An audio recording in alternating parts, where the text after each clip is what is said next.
Gentlemen, and welcome back to muzzlightyear.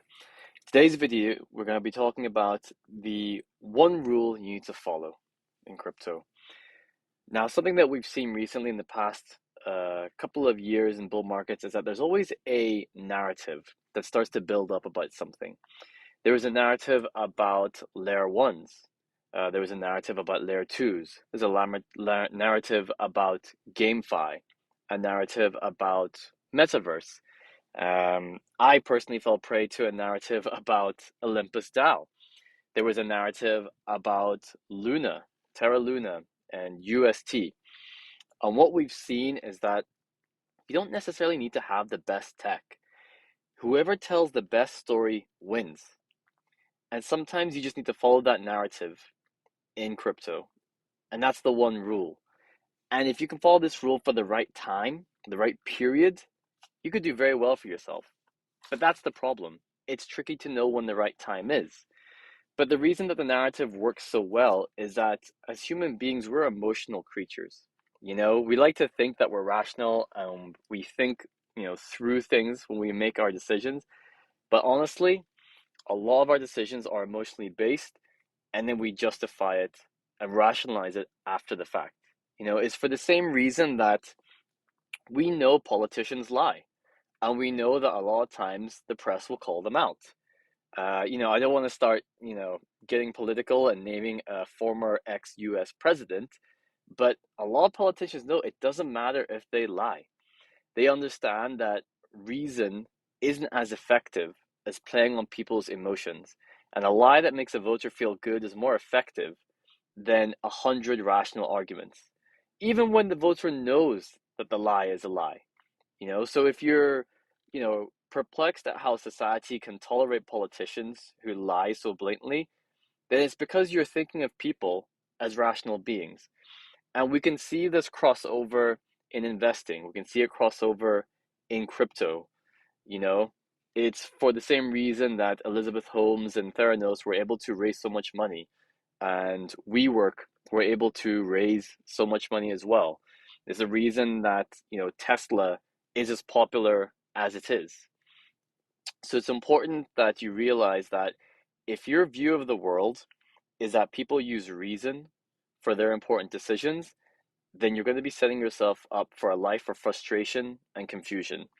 And you'll find yourself continuously debating people and never winning, except maybe in your own mind. And few things are as destructive and limiting as a worldview that assumes that people are mostly rational. And I've got on my screen now an example of Solana because there was a layer one narrative. And personally speaking, I know that it's not the most stable layer one.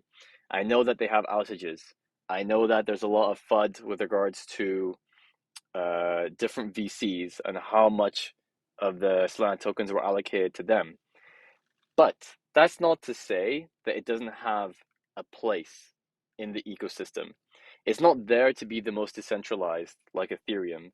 It's there to be the fastest, to have the most throughput, to be an alternative, for example, for NFTs. And it doesn't necessarily need to be the best at everything. It just needs to be good at some things and it needs to tell the right story, which is for that reason why it pumped so much, for a period of time. And we have to remember that, people like to create stories behind things. For example, our ancestors in human history, they found meaning to life in collective stories. Again, I don't want to get political, I don't want to get religious, and talk about stories of things that have happened in holy books and what happens in the afterlife. But as far as people can tell, as long as those stories appeal to them, they were happy with them. And honestly, it's almost as if religions are just stories competing with each other because whoever tells the best story wins. And that's why the religions with the most followers are able to tell the best stories. You know, there's no proof from a scientific viewpoint, for example, that human life has any kind of meaning.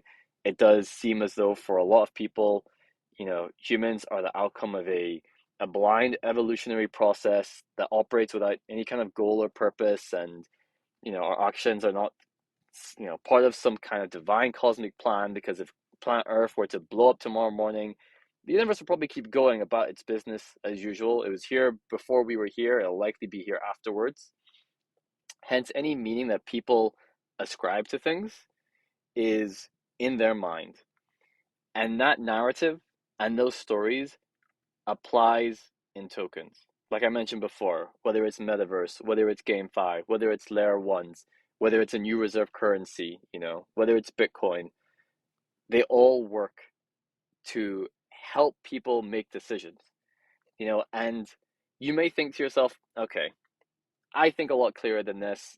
I'm using rational arguments. I'm not going to let emotions play a part of it. But the problem is that, surprisingly enough, being smart can actually make your bias worse. It can actually give you more of a blind spot, because the smarter that you are, the better you are at constructing a narrative that supports your beliefs, rationalizing and framing the information to fit your argument or your point of view. So a lot of the times, the more intelligent that you are, actually, the more of a blind spot it can be for you, because you don't think that it's a blind spot. And that's when it's really a blind spot. So a lot of times in crypto, if you follow the narrative, you can see what works and you can see what's making money. But is this a long-term solution? Is this a long-term strategy? Well, let's see what has been the best story. Bitcoin has been the longest story, and that story's still working. Ethereum's been a very long story as well. That story is still working. Other things, which are a little bit shorter term, whether it's GameFi, whether it's metaverse, are those stories, those particular tokens, are they going to last? Maybe not those tokens. Maybe the narrative might continue, but will those tokens continue? It's hard to say. So a lot of times, when in doubt, I think it's just safe to play with Bitcoin and Ethereum. That's a story that has stood the test of time in crypto terms anyway, and it's still gaining strength. Economies and financial currencies are still getting printed. They're still collapsing. They're still under pressure, and that doesn't look like it's going to stop anytime soon. So Bitcoin perhaps has a part to play as a reserve currency. And then with Ethereum, they're taking the slow and steady process to build something which is scalable, which is decentralized, and then other people are building on top of that as well with their dApps, with their layer twos, whether it's Arbitrum or Optimism. And that looks like something which has a lot of legs to keep going as well. But then you have other layer ones as well. Solana here we've got on the screen.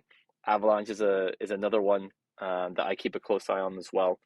So just think to yourself, who's telling the best story? Who's telling the best narrative that people are following, that's easiest to follow as well, that's easiest to share with other people, the most mimetic? Because at the end of the day, whoever tells the best story wins. All right, that's all I've got time for today. Thanks for watching the video. If it's something you got a lot of value from, please like so that other people can enjoy it too.